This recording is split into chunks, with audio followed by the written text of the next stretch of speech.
Let's get more on the situation in Tehran now. Robert Parsons, France 24's International Affairs Editor, is here. Robert, this is looking like a return to the situation post-election in June. Well, it's looking like a return to the situation July the 9th, which is when there was the last big demonstration by the opposition in Iran. The first time they've managed to get out on the street in anything like those sort of numbers. We've had reports today of tens of thousands of opposition supporters joining the main demonstration. Remember, this is an official demonstration, as you said yourself, for Quds or Jerusalem Day, to mark the end of Ramadan. So it's kind of an anti-Israeli demonstration. It's an anti-Israeli demonstration. Rhetoric yeah, they've just used this as an opportunity to get out, and they've been saying things, we're not here for Gaza, we're not here for Lebanon, but we will sacrifice ourselves for Iran.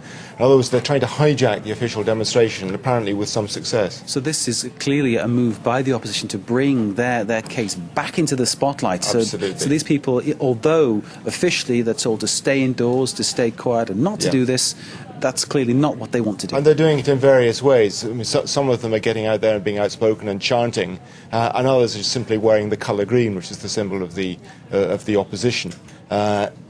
And the problem for the authorities is, how do they deal with it? Do they respond? Do they just ignore it? Or do they clamp down? And in the past, when they've clamped down, there have been problems because of the international publicity that's brought on Iran, negative publicity.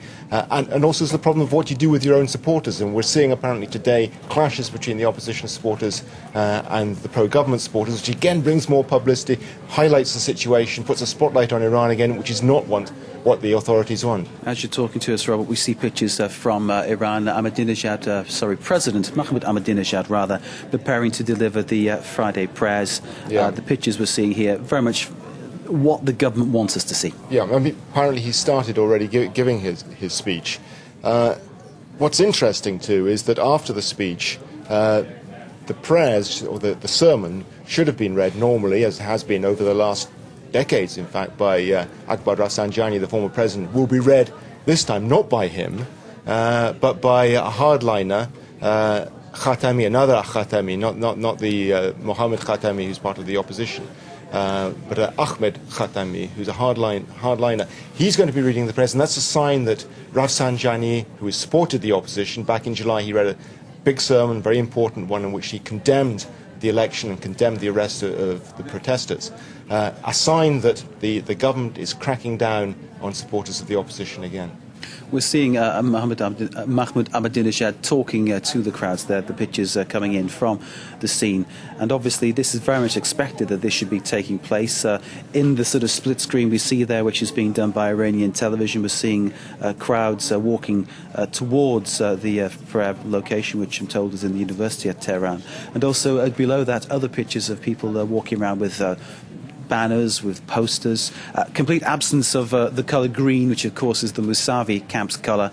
And of course, by looking at these pictures, you're getting no idea, Rob, are you, of the scale of what's going on. Obviously, we're hearing there are clashes between pro-Mousavi demonstrators and the police. This is all about information control, message control, and the message that President Ahmadinejad wants to put across is that all that trouble that Iran has witnessed over the last couple of months is over. It's returned to normality, and the sort of demonstrations that we've seen over the last couple of months are not going to happen again.